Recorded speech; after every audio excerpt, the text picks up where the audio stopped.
Почнувајќи од овој момент ви го најавувам најновото издание на Влези вози. Издание во кое што ќе ви понудам многу интересен гостин, многу искрени муабети, меѓутоа и супер возење низ скопските улици. Возењето ќе биде уште подобно, бидејќи од ова издание имаме нови пријатели кои што ќе се погрижат секаде да стигнеме безбедно. Джордж Рентакар ни нудат денеска прекрасен Пасат, а кој ќе го вози овој моќен автомобил, дознавате веднаш.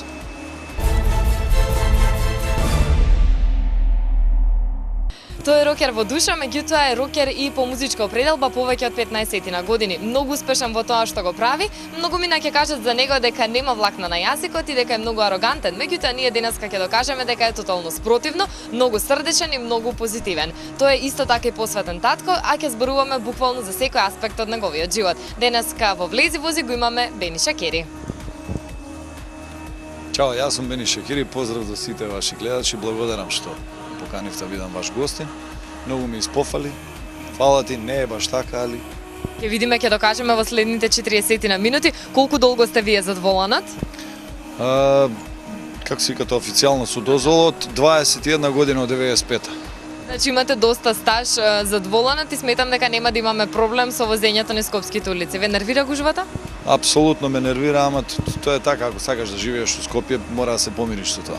Темпераментен или смирен возач сте? Темпераментен. Ќе докажеме дека може да бидете денеска и смирен. Апсолутно можам, па морам да бидам смирен за тоа што не сакам да искршам колата. Се надевам дека тоа нема да го направиме. Еве ги клучевите. Ние влегуваме во автомобил, а вие, драги мои, останувате заедно со мене и со Бени во најновото издание на Влези вози.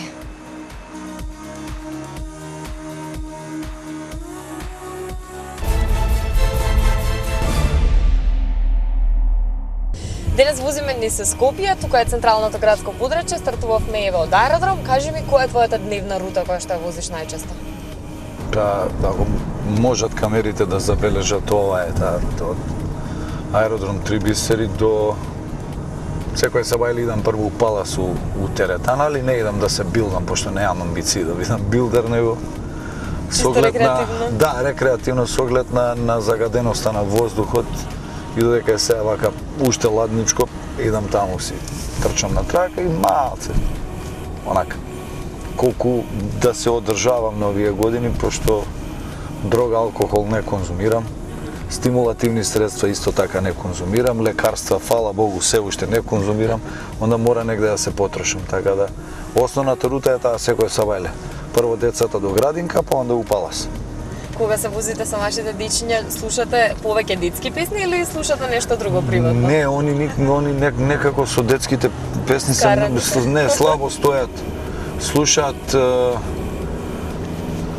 не знам, слушаат Биело дугме, Бон Джови, слушаат, што слушаат? За влијанието од тато? Бајага име занимлив. Шарене пилуле за лилуле, така има една ствар. Углавном да, влијанието. Па ја не знам на моите деца кој треба да влијае ако не ја. Меѓутоа сега случај одлично влијание сега за сега, барем стартното е добро.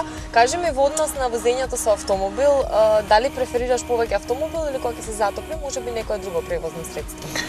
Па и знаеш како задниве години јас со оглед на годините што ги имам, на времето многу се возев со автобус. Онда автобусот го заменив со пешки, пошто факултетот ми беше тука преку мост. За да кој ќе положам и откако положив му го конфискував стокецот на стариот и до денешен ден сум некако сум венчан за кола. Али со оглед на тоа дека секојдневно трчам на кеј кога е добро времето или у некаква теретана, небитно, можам да си приуштам кола. Меѓутоа си купив преклани точак и возам и точак, знам наводно да се качам со точак, знам да возам рецимо до излез од Скопје и назад. Не сум фанатик, не се одавам, не знам, 100% на колата или на точакот, али све ми е некако по потреба. А колата е дефинитивно потреба? Да, во ова градско лудило урбано Скопје е една голема селендра која наместо да прогресира во еден модерен, во една модерна урбана средина, оно стана, ја не знам у што се претвори. Значи, ако инфраструктурно Скопје е поставено за не знам, 50.000 коли преку сила, може да се има 300-400, Господ еден знае. Што најмногу ве нервира вака во скопските возачи во скопското возење, културата на возење? Па ја не знам што ќе се случеше ако автоиндустријата не ги измислеше овие сирени. Значи, ја не знам што треба да се деси за да не свират. Тоа е неверојатно, тоа е таква некултура, тоа е не знам како ти кажам, божја пропаст. Значи, нон-стоп се на сирена, нон-стоп свират, не постојат овие аблен светлава за да можеш да предупредиш, да дадеш прединство, не знам, да култура нула, не дај Боже да треба да се престроиш, нема да те пуштат, па веројатно тоа има некаква тесна поврзаност со сите наши секојдневни фрустрации кои што не тера да бидеме такви као што сме никакви, нажалост. Вие сте постојано позитивен, доста сте смирен, за разлика од сликата која што имаат луѓето за вас, енергични настапи, од каде црпите енергија?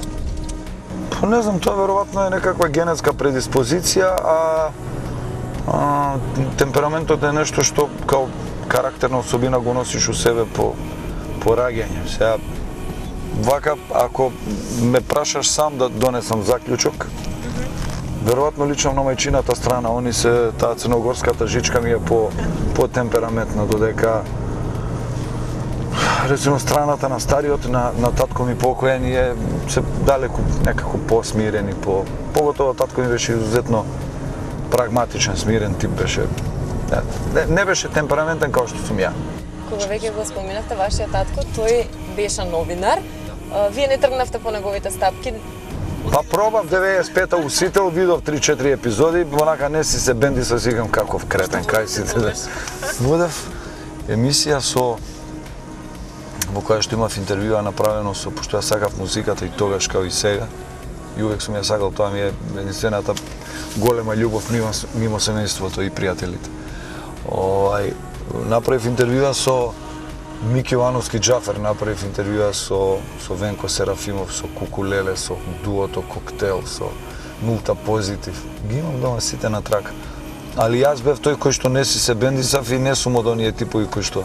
Ја и ова сликање за камера ми е многу не го сакам. Не сакам сликање за телевизија, не сакам сликање на спотови, поготово тоа ми е нешто најодвратно у мојот домен, у мојава бранша. Али едноставно веројатно тоа треба да го правам за тоа што како инаку луѓето би знаеле што правам у моментот или каде воопшто свирам. Ајде да ги земем и социјални мрежи, али пак на телевизија мора да ти има ако сакаш да се бавиш со оваа работа. Така да сликањето ми е некако страно, да можам некако да ми се свиѓа на Горилас принципот. Они го имаат оној анимиран лик кој што е некако нивни, заштитен знак, а они не се појавуваат. За волја на вистината тоа у Македонија прво не може да функционира, второ не знам, нашиот народ некако сака да те види, неќе да не те гледа. Такви сме, едноставно не интересира што се случува. Да. Кажи ми, од каде тогаш љубовта кон музиката? Па и тоа е веројатно некаква генетска предиспозиција која што ја влечам предпоставувам од баба ми која што беше влюбеник во музиката и многу убаво пееш, имаше еден фин, смирен глас, една убава боја, никогаш не се бавеше нормално со пеење, него не си подпевнуваше за себе, за своја душа. Имам во пак од мајчината страна, во семејството, 2-3 луѓе кои што имаат изузетно слух, ги бива за пеење, едни пеат по некакви домашни приватни забави и никаде на друго место. Знаете вие да се пеете? На домашни приватни? Да, па редовно, тоа од мене се очекува, однака сите викаат ајде сега. Што пеете тогаш? Пеете нешто рок или? Ма не. Знаете народно? Знам ја све да пеам, не ми е проблем. Али ако ме прашаш што сакам, ништо сем рок-н-рол не ќе да пеам. Тоа можеби беше драйвот во 2000-те да започне нон-стоп и еве веќе 16 години да функционира добро. Како се одлучивте тогаш да почнете рок група во тоа време? Не, ние почнавме 96-та година. Па онда имаше 4 години некаква пауза, па онда 2000-та ја стартувавме. Абе како? Не знам ни ја како сега да измишлям некаква формула за успех или за неуспех или да се трипуем дека не знам што се десило. Едноставно ме води инстинктот. Така да неам ја некаква јасна формула. Работите као да ми се дешаваат спонтано, да. Едноставно, очигледно дека требало така да биде. На Макфест со Без мудрости дебютиравте буквално, песната се уште голем хит, останува. Дали сметате дека тоа можеби беше одскочна даска за ова денес? Па, секако дека музика, на крајот на криштата музичарите се тие кои што се минлива категорија, а музиката останува. Затоа сме тука, не сме тука за сликање, пошто 99,99% од моите колеги многу повеќе се сликаат него ли што се бават со музика, знаеш, да ги викнеш уживо и да им даеш бенд да направат еден концерт, ке им треба некако спремање од 14 месеци. И тоа е нажалост е така, веројатно и самото време, самата средина, самата динамика на живење налага да тоа биде така. Ја 2005 година одлучно онака решив да не се бавам веќе со идење на плейбек, него дека е созреано времето да се соберам саглам бенд кој што ќе функционира секојдневно и од 2005 навака 11 година го имам оној концепт на полуавторска, полукавер изведба, така да на сите мои свирки може да чуете барем 30% од моите композиции, што делумно потполно легитимно можам да ги крстам моите настапи као концерти, иако тоа не се, значи концерт у клуб за 5-600 луѓе каде што луѓето пијат пиво и те гледаат, те слушаат. Нормално не можеш да ги натераш на сила, меѓутоа тоа е концептот кој што нажалост функционира кај нас. Можеш да направиш еден голем концерт, сите се тркаат да го тоа направат од Борис Трајковски, мене Вие доста долго време немате концерт, апсолутно не ми е императив. Па неам, ја имам во историја на македонската популарна музика, ќе звучи нескромно, нека ми простат сите, можеби и оваа информација не е 100% сигурна, меѓутоа 99% сум спремен да се кладам дека сум изведуваш со најголем број на живи наступи. На живи наступи зборам со бенд, онака како што го личи наступот. Двочасовен, full life. Имам преку 2.500-3.000 за овие 11 години, така да ја не знам сега зашто би правил концерт кога у задниве 11 години во турнус ми имаат видено 178 милиона луѓе. Зашто би правил концерт? А пошто сум тврдоглав и не одам по делење на карти за концерт по партиски штабови и по училишта преку врски. Сметате дека така се прават концертите денес? Апсолутно, да. Знам, мислам имам релевантни информации кои што мене ми се релевантни, баш ме брига, немам намера никого ни да обвинувам, ниту да тужам, они така процениле. За мене концерт е кога ќе ставиш карта на каса и кога оној што сака да те гледа ќе се распродаде концертот. Тоа е успешен концерт, ама еве и нека биде така. Што правиме со еден концерт? Една ластовичка, една ласта не чини пролече, вика. Нормално. И по фестиваливе нема, на Макфест одевте едно време, сега веќе и од тоа отидов првите 2 години, јас сум матерџија по природа.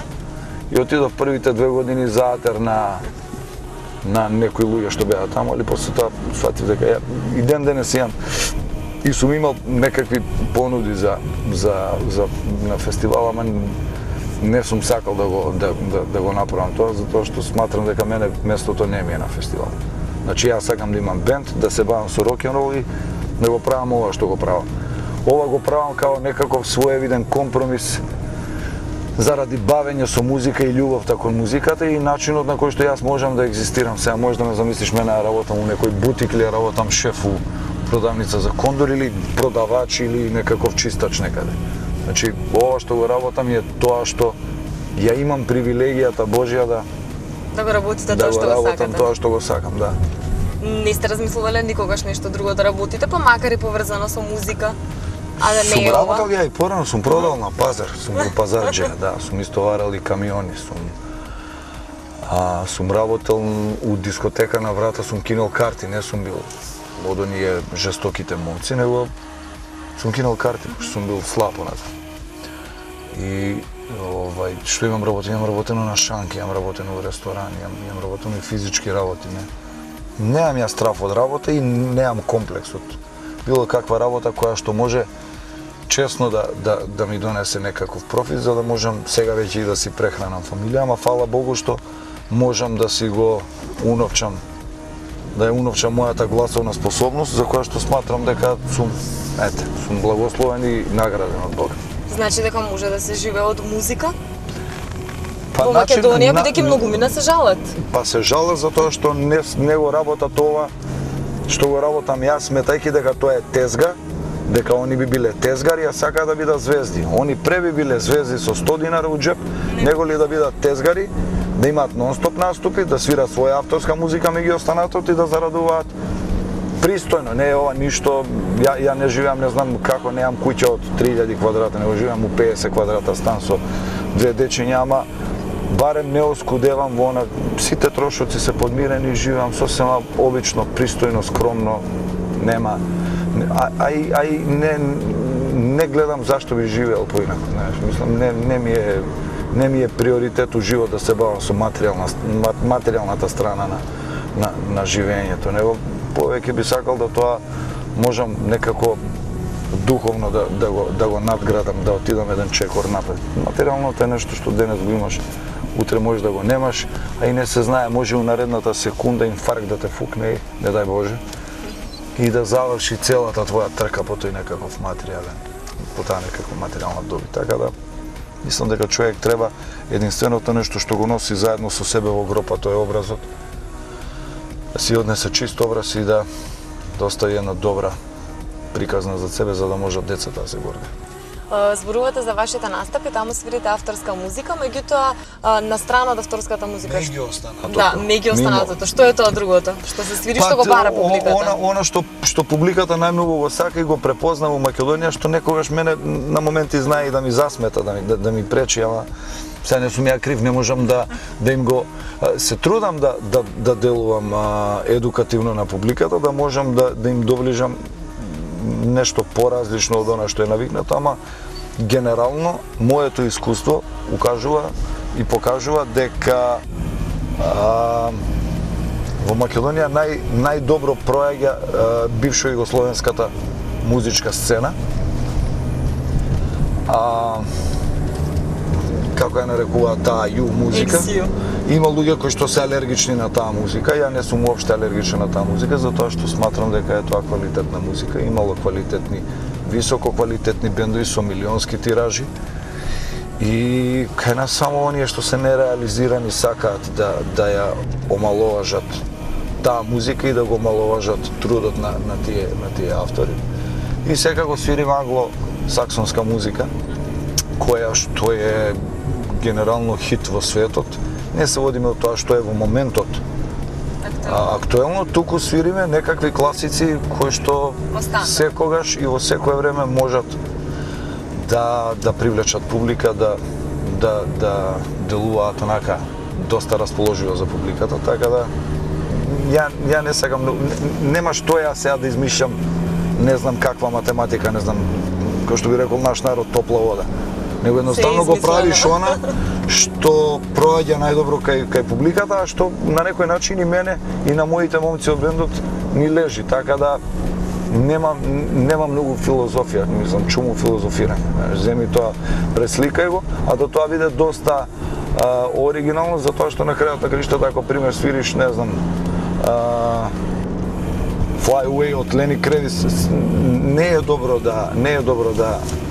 да го имитираш Лени Кравиц, али е добро да отсвириш негова песма која би имала која би имала твој шмек некако, знаеш, а да не си далеку од коренот, од оригиналот, него да тоа биде некако изведено на твој начин. Веројатно тука е трикот кај нас, веројатно тоа го правиме симпатично. Се нормално не може сите да те сакаат и на сите да им се допаѓа, што е неприродно, и фала Богу што е така. Ако би било така, онда би се бавил со политика, знаеш, би владел едно 350 години. Би се занимавале некогаш со политика?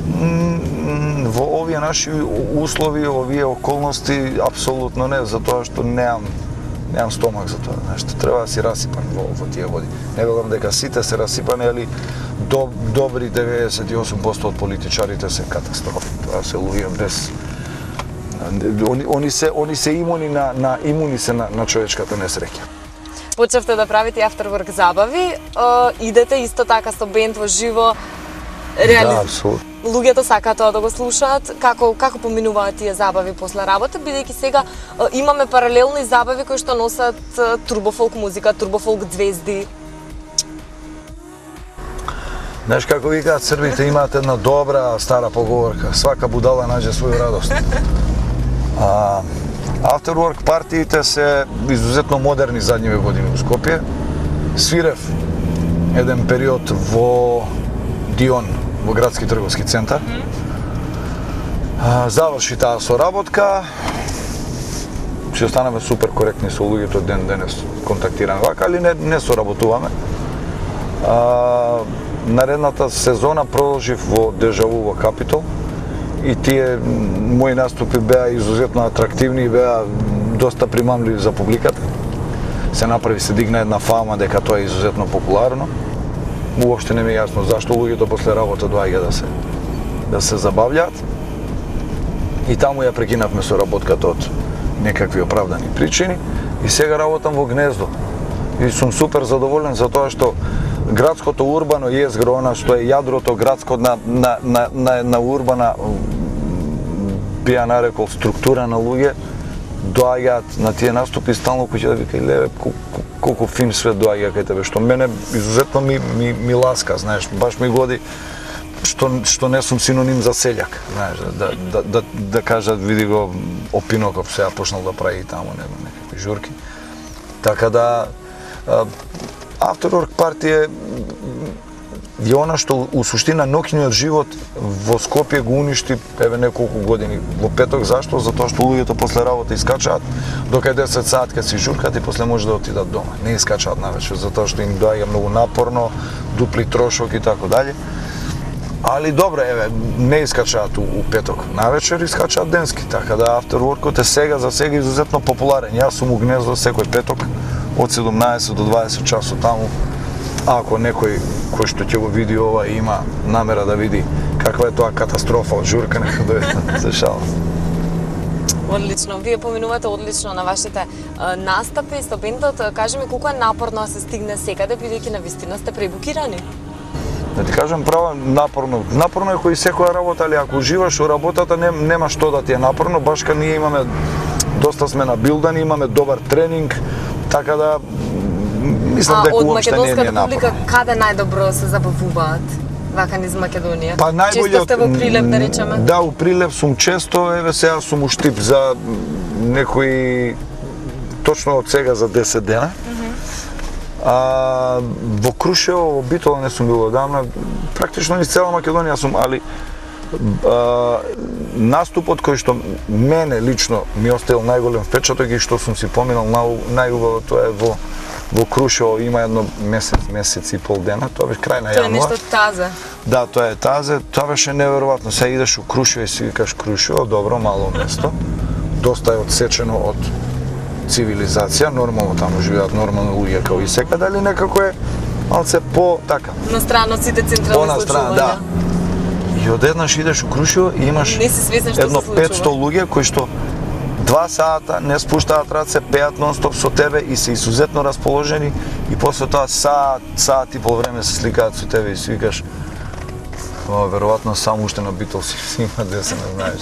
Звучи нескромно, али многу е вистинито, така да ја Крушево ме изненади, онака ми беше шок. Ама меѓутоа шок во позитивна смисла. Ви причали на настапите луѓето кога се со телефони, сега тоа е генерален проблем или? Па, знаете како, тоа е непристојноста која што ние ја манифестираме константно. Значи, луѓето кај нас се такви какви што се ќе дојдат на свирка и онда дремат на тие телефони. Тоа е некако, ја не знам како тоа да го... Меѓутоа и вие сте доста активен на социјалните мрежи. Оквалификувам. Па ја не знам што значи тоа доста активен. Па за разлика од останатите јавни личности, често знаете да постирате фотографија, да напишете некој статус. Па јас сум доста вулгарен у тој поглед и не ми пречи што е тоа така, затоа што ние сме само малце да го видам човеков, ми избега. Да ми се добри другари. Јас сум изузетно вулгарен на тие социјални мрежи затоа што јазикот нам не ни дозволува другачие да се изразиме. Сакам да напишам некој статус кој што треба да има некаква поента, не сакам да се ја сликам пицата у пицерија и да кажам ајде на здравје, повелете. Мислам, тоа е таков идиотлук да не ми е поимли. Ја мислам дека самиот Facebook треба да направат некаква опција за да чим почнат такви идиоти да сликаат софра и да не знам што, треба да ги избришат таму, затоа што на крајот на криштата социјалните мрежи треба да бидат некаков стимулен за некакво дружење, а не сега ние да гледаме кој што јаде се. Имаше Мартин Трпчевски ставено една ужасна фотографија од Веце Шолја после. Вика еве да не ставам сите пици и све што изедо, вика еве една фотографија, тоа звучеше одвратно, али де факто беше удар за сите оние кои што или не знам, треба да постираш добра музика, да покажеш, затоа ја и сум вулгарен у суштина, затоа што треба да покажеш на луѓето кои што те следат на тие социјални мрежи дека имаш некаков вкус, дека си васпитан, дека имаш некаков, не знам, успеха, не сега да се сликаш со услине онака, не знам, с некакви одвратни плочки од веце у некоја Божја заби, тоа е катастрофа. Али тоа е све огледало на нашето неваспитање, на нашето секојдневие. Тоа нас де факто не покажува колку сме прости, а мене ми е баш криво што е тоа така, затоа што има во Македонија живеат умни луѓе, има луѓе кои што се реализирани, кои што имаат што да понудат, што да покажат, али веројатно не можат да дојдат до израз. На страна музиката и тоа колку сте успешен во тоа што го работите повеќе од една деценија, вие сте и многу посветен татко. Ние кога се договаравме за интервјуто, мојаметот беше побарете ме после 2, од Сабајле ги чувам синовите. Како ви поминува еден ден? Која е таа страна на Бени? Не ги чувам, него станувам Сабајле, ја морам да им направам сок, за да може да се храна здраво, да внесат витамини и така дале, па onda треба да ги спремиш, што е Тоа е процедура која што мора да ја поминам и 9:30 ги оставам во градинка и сега ќе отидам пак околу 5 сат ќе си ги земам назад за дома, па сум посветен татко затоа што мислам дека круната на реализираност на еден човек во животот е да си заснива семејство и да гледа луѓе, да изведе на пут прави, добри луѓе кои што еден ден веројатно ќе продолжат да оставаат нешто квалитетно зад себе. Не знам, мене тоа ми е единствениот момент во задниве години кој што ме прави да сум среќен, насмејан и спокоен е моментот кога сум со моите деца, кога си седам дома. Ништо не правиме, гледаме, цртам филм, нема везе. Али само тогаш ми е некако душата мирна. Вашиот прв син Ник го доби името по вашиот музички идол на некој начин. Како се договоривте со супругата? По Джегер, па требаше Фреди да се вика и жена вика дај. Многу чудно за тука. Дај, не чудно, него вика дај Фреди Шакири, вика не. Викам зашо што има врска, што мора да му лепиш ти, не знам Шакири или не знам каков надивен. Се вика Фреди нек си вика. Што ја не патам од тие комплекси да си ја наставам лозата. Знаеш. Иако имам со што да се гордеам, пошто татко ми беше феноменален човек, изуzetно честен, трудолюбив. Али не ми е тоа некакво предизвик у животот. И после најдовте заеднички јазик за Мик? Па она ми рече, вика, знаеш што ми текна, кажи, вика, може да се вика Мик. Нека се може, вика. викам, супер, добар ти е компромисот. И онда вториот кога се роди. Има некоја приказна слична? Па не, јас се шалам стално, нема врска со таа приказна жена, ми сакаше да се вика Бен. Пошто првиот се вика по странски популарен пејач, вика дај вториот нека се вика по домашен популарен пејач. По татко му. Бени јуниор. Меѓутоа Мик повеќе личи на вас, повеќе вела дека е копија. Па не знам, влече на вас, на музички корени. Да, и двајцата се музикални, иако се уште мали за да можеме ние тоа точно да го видиме. Мик од септември треба да иде на музичко училиште, тоа што е за негов возраст. Сакавме сега, ама сега уште прво не може рано му е, а второ и нема место во таму кај што сакам јас да го испратам, а Бенчо е уште мал. Така да има време за Бен. Али и двајцата се изузетно музикални сега за сега, чак што више се тепаат у кола која песма ќе свири, знаеш, тоа е, се расправаат и образно на телефон. Сега има хит Главни јунак и едне книги од Биело дугме, тоа е еден од првите синглови на Биело дугме, 73-4. А за волја на вистината тоа е едно од моите најомилени песни во живот кои што ја ги имам. Значи дефинитивно влечат. Па не, ја им ја пуштив еднаш, им се допадна, ми викам на жена ми, гледаш, викам интересантно, викам истата музика што ја сакам и оние сакаат. Па нормално, вика, не може на комшијата да се метнат. Но тоа не се знае никад.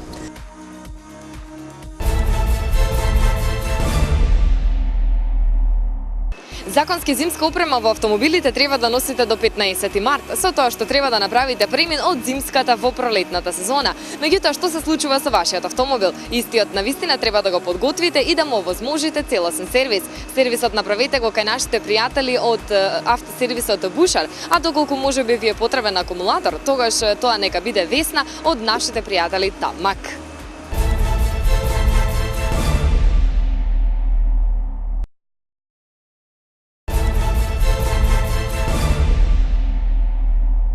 Биди ми брат, биди ми френд беше една од ударните теми на Наше мало серија детска со која што ние растевме. Со што растат денеска Мики Бен, што гледате на телевизија? Big Hero 6, Captain America, Batman, Spider-Man, така дале. Тоа се тие серијали филмски кои што они ги следат, мада сега нешто се навлечени на бумеранг, па гледаат некои таму човечиња, појма немам. Том и Џери го открија сега од неодамна. И тоа е многу добро, многу позитивно што го открија Том и Џери, пошто Том и Џери мене ми се онака. Класика. Да, ми се омилени ликови. Па може заедно да си ги гледате и да немате проблем. Да, апсолутно ја уживам. Том и Џери ми се уште само топ листа надреалиста да ја засакаат и онда се копија моја, знаеш, тука више нема дилема. Колку на вас ви се промени животот од кога станавте татко? Па на боле, да, апсолутно. На боле ми се затоа што сум ја не знам. Види, јас сум можеби сега у моментот понервозен у однос на некои работи затоа што треба секаде да стигнам. Меѓутоа, ако ме прашаш као човек, изузетно сум среќен и драго ми е што е тоа така, што е привилегија. Дар од Бога, да можеш да бидеш у одреден момент да си стварно среќен, знаеш, ги гледаш двајцави и си викаш, видиш, овие се мои. Сега, до мене е како ќе успеам да ги канализирам, да ги воспитавам, да им дадам едно основно образование, воспитание домашно, немам намера да им прво немам ни пари да им купувам скупи аута, а второ немам ни намера за тоа што тоа може само да ги расипе. Единственото нешто што можеш, ако сакаш да му направиш услуга на детето свое, и да му даеш добро образование. Ништо повеќе. Вашата сопруга Лиса, веќе доста долго време сте заедно, сте веќе 5 години во брак, меѓутоа важевте за човек кој што сака слободата. Денеска од овој аспект што ќе им кажете на оние кои што можеби се на ваше место, дека не е толку страшно во брак? Не, апсолутно не е ништо страшно, ако може тоа да го направат што порано, тоа боле да си направат. Сметате дека требаше малку порано? Па моите другари имаат 20 годишни деца, сега моите имаат 2-3 години. Значи ја допрва сега треба да на овие години е далеку потешко и покомплицирано да се посветиш на семејството, пошто треба да имаш нерви да го издржиш целото тоа, него ли на млади години. На млади години некако целото тоа тече само по себе. Така да веројатно е боле порано. А у суштина кој ќе подразмислам, ја не се одреков од ништо, не се откажав од ниедно задоволство у животот, така и оваа варијанта на 42 години да добиеш прво дете и да се ожениш не е лошо, супер. Помеѓу вас, помеѓу сопругата има отприлика некаде една деценија разлика во годините. Скоро две. Скоро две? 18, да. Па добро, 18 години. Многумина пишува, некако во Македонија се уште е тоа табу тема. Како вие се справувате со сите тие муабети од страна? Не, тоа се глупости, тоа нема врска. Значи, до кога во Македонија да речеме ќе биде табу тема? До она клише дека, не знам, годините не се важни, дека љубовта е битна, тоа е де факто така, затоа што... Меѓутоа кога ќе се случи нешто во Македонија е табу. Абе сега можеш да зависиш кога мојата сопруга, пријателите на незиниот татко, кои што се помлади од мене, им се обраќа со Чичко Симе, пример. А Симе е 5 години помлад од мене. И тоа и беше тешко у почетокот да го пречвака. Како прифатија, да речеме, нејзините родители? Па нормално, првата реакција беше, дали си нормална бе 18 години, кај го најди си некој млад, ало, ти ќе напуниш 40, он ќе има 60. Пресметките одма Па почнуваат. да, ама види, тоа родителите не го прават тоа за зло упатено кон мене, за тоа што ме неќат. Него они едноставно се обидуваат да и посочат на својата ќерка дека веројатно е боле да си најде Меѓутоа, од некој денешен кој што... аспект воопшто не сте сгрешиле, ниту вие, ниту она и... Ја не сум сгрешила, за нејзе ќе треба нејзе да ја прашате. Мислам дека не сепак. Вие имате соработки многу често со, да речеме, за децата кои што боледуваат од ретки болести. Имаше една кампања во која што бевте дел. Сметате дали дека на тој начин ја подигнувате свеста за таквите работи? Јавните личности Ја не знам дали ја подигнувам свеста, за тоа што сматрам дека мене никој не може свеста да ми ја подига, туку треба да, ако или сакам или не ќе да помогнам. Јас сум апсолутно човек кој што Вие и Нора навистина многу помагате. сака да помогам. Мене ми е задоволство, мене душата ми е исполнета кога можам да помогнам некому, затоа што знаеш, да одвоиш дел од времето или некаква скромна сума на пари или некаква заложба за да помогнеш некому која што тебе тоа ништо не те кошта, на некого му е многу, знаеш. Така да ја не можам да ги разберам луѓето кои што онака ги игнорираат сите тие моменти на недостаток, на слабост. Едноставно сочувствувам со послабите од себе. Ако на некого можам да му се предадам без борба, тоа е некој послаб од мене и поготово ако е хендикепиран и ако ја можам комотно да му дозволам на глава да ми се качи, немам проблем со тоа. Имам проблем со надобудни луѓе кои што се реализирани, кои што имаат све во животот, а се само бендисани и се некоректни. Не сакам такви луѓе. Помеѓу соработките кои што ги споменавме, тука беше и дирекцијата за заштита на лични податоци. Како дојде до таа соработка? Се исполнили целта? Па не знам, ми се јавија луѓето дали би сакал да бидеш амбасадор на Тралала. Амбасадор. Имате ли некакво друго звање? За мене амбасадор е некој кој што треба шпанскиот крал да го прими на некаков прием. Они викаат не, тоа мора звањето биде. Така, веројатно проценија во тој момент дека јас можам да јас сум тој профил на личност, на човек кој што може да одговори на тој позив и ете јас тоа го направив, одигравме една кампања и после тоа не се ни јавија луѓето. Мислам дека се испонаша не лошо, туку некако чудно, не професионално, некако не знам, као да им беше сеедно, као да нема ништо, никаков ќар нема у тоа, ниту пак зија, ниту пак можеа мене да ме на било кој начин да ме злоупотребат, него едноставно требаше да го направат тоа да продолжи или да го официализираат крајот на соработката. Меѓутоа никој ништо не се јави. Тоа се сведе на еден-два ивента и Боже мој, знаеш, тоа е како и секај нас у Македонија. Некако така лесно ги оставаме работите, почнуваме нови проекти. А за ништо не е брига. Бидејќи сега тука некаде се наближуваме до крајот на разговорот или овој дел во автомобил, што е она кое што треба да го очекуваме во, да речеме, во иднина, бидејќи спомнавте дека моментално работите на спот, баш вакво време ви беше потребно. Да, работа го завршив спотот. Треба да излезе за едно 10 на 15, 20 дена, не е битно. Албум целовечерен со, не знам, таму 13-15 номери, не знам, уште немам одлучено колку ќе идат на албум. Го работевме заедно со... Дали албумот ќе има, да речеме, необично име како што имаше претходниот Лектира? Или одите... Не. Уште не сум одлучил, мене ми е битно да ги скоцкам песмите да прозвучат онака ја као што сакам. Студиската работа 95% е рече завршена и мислам дека има уште 2-3 номери кои што треба да се отпеат. Комплетно се поставени, само треба постпродукција се направи во Атина, во Грција. Таму го работите албумот, со кого се работите? Не, овде го работиме, ја и Боби го работиме албумот во студио кај нас, во нашето приватно студио кое што ние символично го крстевме као Кусур. Постпродукцијата ја правиме кај Александрос Крусидис, тој еден фин момак кој што има њух за тој тип на музика. Од Атина е, изузетно е талентиран. тоа да го завршиме, ќе искочи некаде до крајот на, јас се надам до крајот на април, почеток на мај. Плюс во мај треба да излезе албумот со Златко Оригјански и некаде пред нова Нора имаше година. на Facebook напишано дека тоа што ќе го направите овој пат со Златко Оригјански ќе ве паметиме цел живот. Ја не знам, мислам дека е субјективна за тоа што ми е сестра, не ја верувајте многу. Треба сами Па да ако донесете заклучок. ако го земеме заклучокот од она кое што вие до сега го сработивте, мислам дека може да очекуваме нешто Да, одлично.